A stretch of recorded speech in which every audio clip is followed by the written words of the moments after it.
Hey everybody, Ed here with the Digital Digest, and today I wanted to share a quick unboxing and first look at the Sony CyberShot DSC-RX10. This is a bridge-style camera priced at $1299.99, and like all bridge cameras, it aims to replace your heavy gear bag in terms of flexibility and performance with a single camera. And the RX10 certainly brings the price point that should establish those sort of expectations.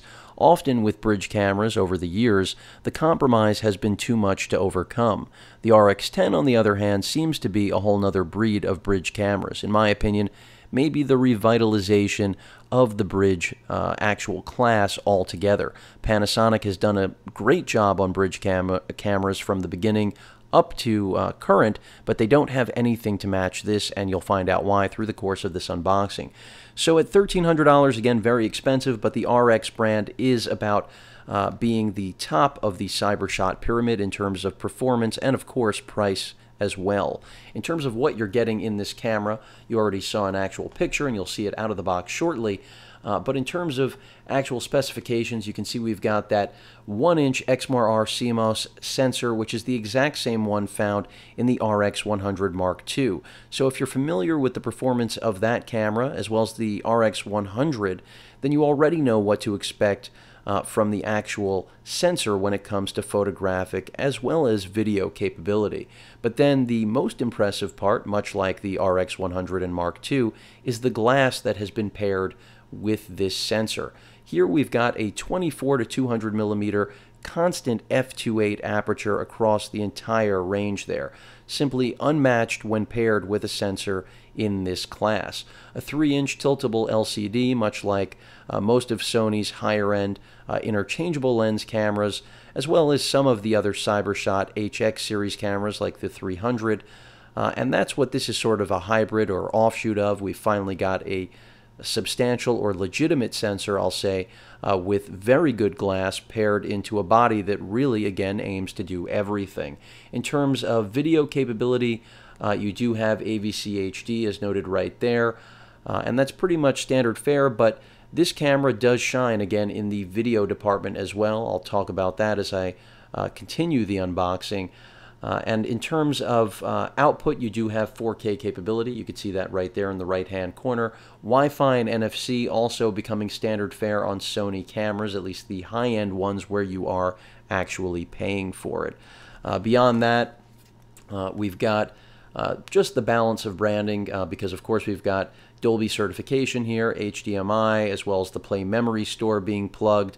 420 shots on a cycle with the battery, which is good news. That's one of the benefits of this compromise that I'll be going through the course of the unboxing. Multi-interface shoe, a multi-port, which is used for charging as well as accessories.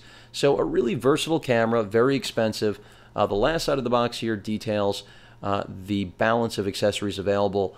The W series battery that's also found in NEX, which are now alpha interchangeable lens cameras, and also now the A7 and A7R full frame mirrorless interchangeable lens cameras from Sony. It also has its own jacket style case, as well as the capability to use the XLR audio adapter that Sony sells. It's pricey, but still the capability and flexibility great for videographers, and that's someone that this camera is going to appeal to. Of course, flash capability, and then a tripod. With that said, let's get it out of the box. And really, it's been a long time since a bridge camera has excited me the way this one does, and that's because this really does, again, redefine what the bridge camera is capable of. Often, as I mentioned at the beginning of the video, bridge cameras really just, the compromise was too much. You really couldn't rely on it to give you fantastic images across the entire range. And that's something Panasonic was known for with their constant aperture.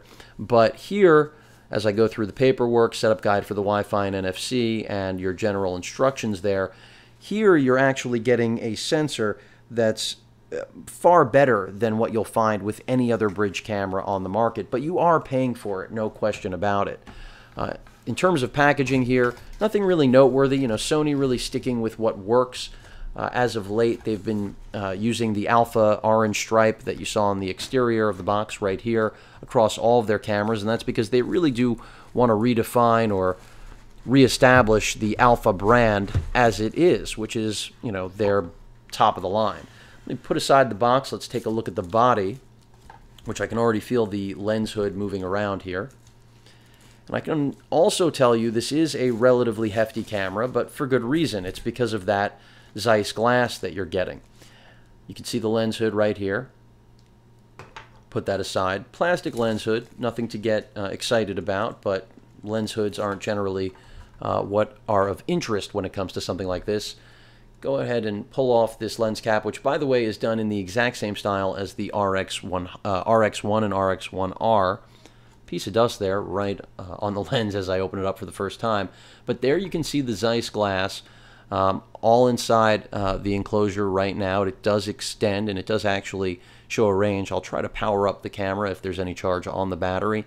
And you can see the aperture range right there. But again, that constant f2.8 is what so many people are going to be after, because it's going to deliver solid low light performance and just overall capability that no other bridge camera has when paired again with this sensor. The Zeiss branding on the side of the camera right there, left hand side. We have an aperture dial right here on the body of the lens, which is great, very similar to the RX1 and RX1R, and as you move it, it does click. So for those of you that like to know exactly where you are by click rather than having to actually look at the dial, they've clearly answered your request. And then for videographers, in the event clearly you don't want to record that video click, you've got a switch right here to turn that click on and off. So now I can go ahead and change my aperture while recording video without any audio interference. So Sony really thinking of everything, and that's what impresses me so much about this camera. It's not just about the sensor and the lens, it's about every single detail that they have invested their time and money in development. And that's where, as I keep mentioning, it does redefine the class. So you've got that aperture dial right here, which is great.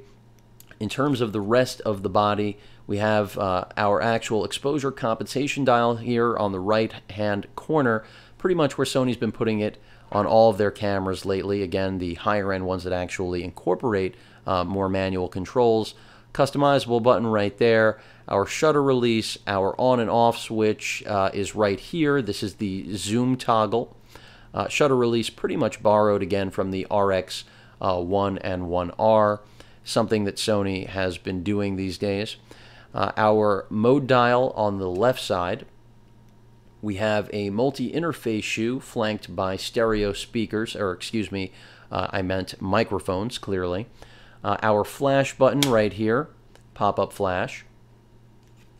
And then we have also an LCD for readout, as well as a light up button, basically to turn on the LED backlighting for that LCD to give you readout information. So really, Sony trying to deliver not only a bridge camera with the innards that we've always wanted, of course, again, the price point does match it, but also the ergonomics. We've got a really substantial build quality here, predominantly metallic from what I at least, what it feels like. Weather sealed top to bottom, something that I really appreciate also in a bridge camera.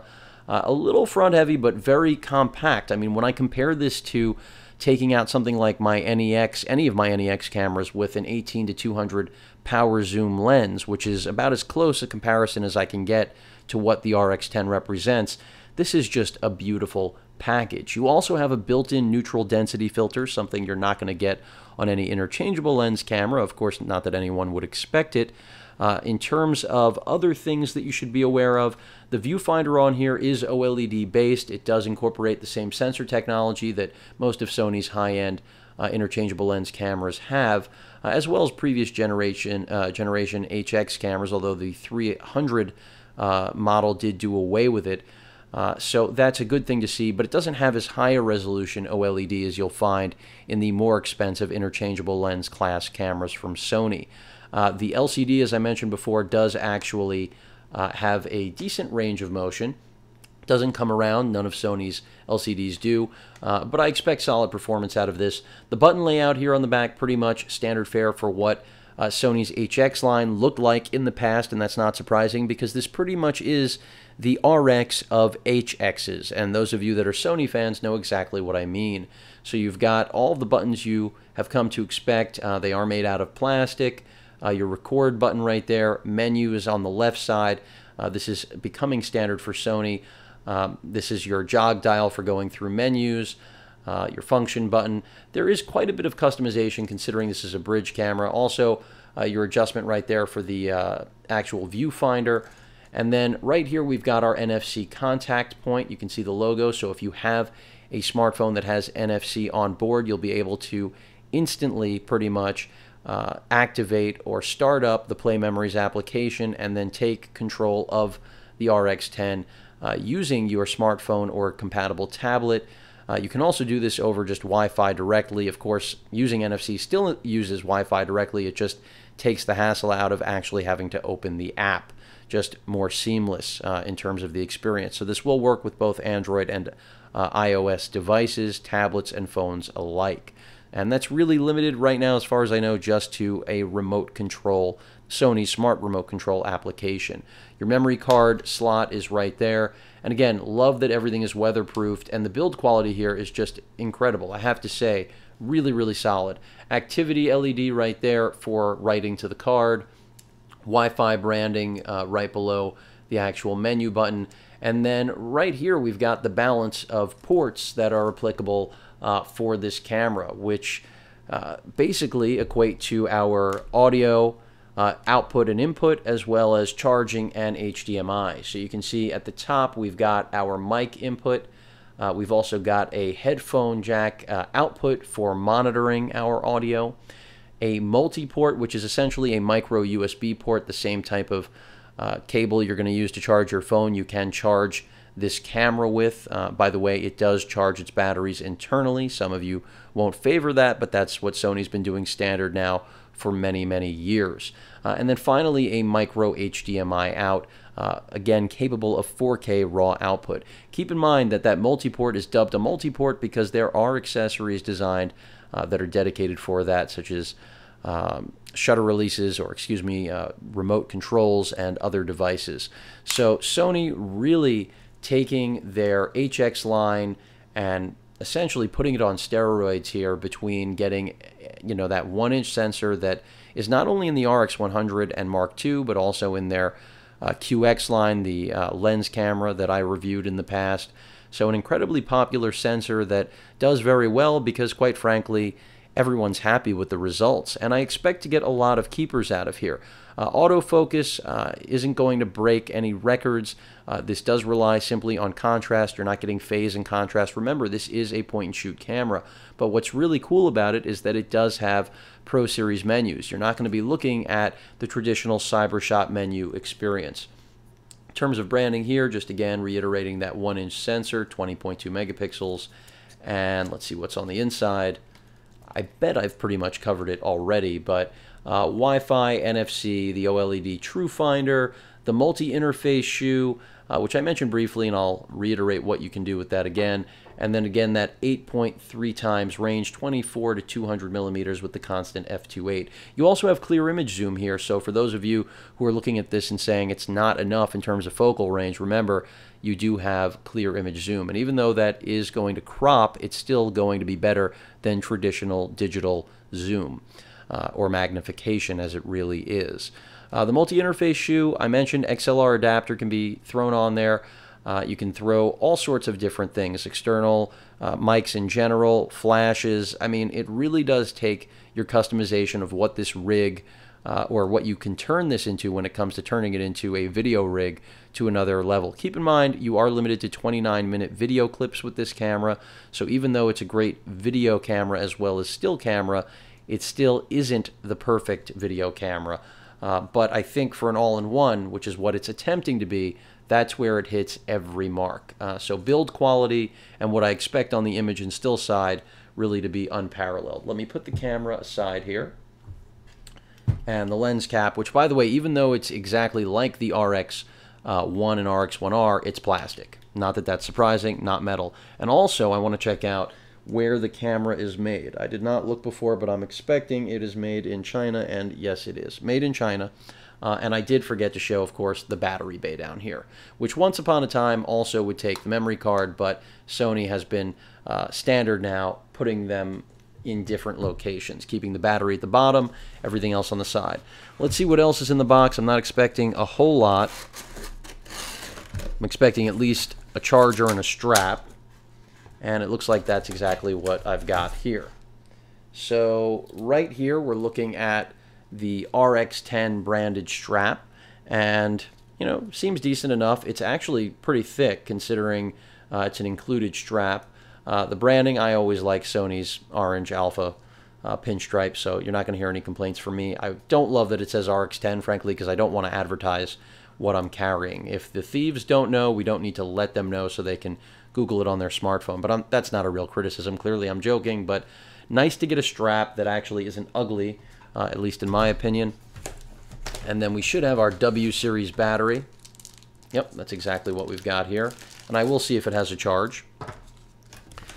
And the W series performs well here because think about the RX100 and the Mark I and Mark II.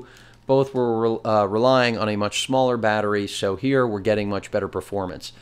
Your power brick for the wall, which of course just uses the micro USB cable, which should be the last thing here in the box. And there it is. And that's how you're going to charge the camera, the battery in the camera, or transfer, as well as mate the camera with your PC for the first time before you can start wirelessly transferring. You will have to do that. That's standard fare with all of Sony's cameras that incorporate Wi-Fi and now NFC as well. So that pretty much covers it for the RX10 unboxing. Again, really excited to finally have this in my possession. I had played with it in the past. I knew what it represented. Certainly, it is not a camera for everyone, but for the person who's looking for a perfect travel companion that understands that, yeah, it's not going to fit in your pocket, but it is going to do everything that something that would traditionally, as I mentioned at the beginning of the video, require a gear bag to pull off. And here we've got it in a fairly well-balanced package. And as I mentioned, if I compare this to my NEX6 with the 18-200 power zoom E-mount native lens, that thing is just a heavy beast compared to this and has nowhere near the balance. Now, in terms of image quality and video quality, that's another thing altogether. Let me go ahead and pop in the battery, see if there's any charge. If there is, of course, I'll be more than happy to just show you guys what I can. I doubt there's going to be, though, because as of late, haven't gotten lucky with that. Let's see. Looks like we do have power. So let's see. No dead pixels. I can't really review it while on camera. Let's cancel that and just get right to business. And in terms of the menu system, which is what I was mentioning before, you can see we've got the menu that pretty much the RX100 began with, or broke the barrier with, for CyberShot. No longer were we looking at traditional point-and-shoot menus. We were looking at what Sony usually uses in enthusiast, high-end interchangeable lens cameras, and that's what we've got here. So I'm not going to dive too far into this right now. Save that for updates. This is a pretty long unboxing. I know I said a quick one, but definitely impressive. And yeah, low battery. Not that I'm surprised at all. Like I said, I didn't expect any charge, but still really impressed with what this camera feels like, looks like. You can see the zoom right now. I'll just take it out if it actually lets me. It might actually be dying here. Let's see. Pretty fast. In video mode, it does slow down a bit, and that's to compensate, I believe, for focusing, and also to eliminate the actual zoom motor from being recorded. But you can see it gives you that range on the top of the lens, so you don't have to actually be looking through the viewfinder or at the LCD, which is cool as well. All about framing. Really cool camera. Glad to finally have it in my possession. It has been out for a couple months, but nonetheless, really does represent the entire resurrection of the bridge form factor and space. Any questions or comments, please feel free to post them. And of course, as usual, please feel free to subscribe. Later.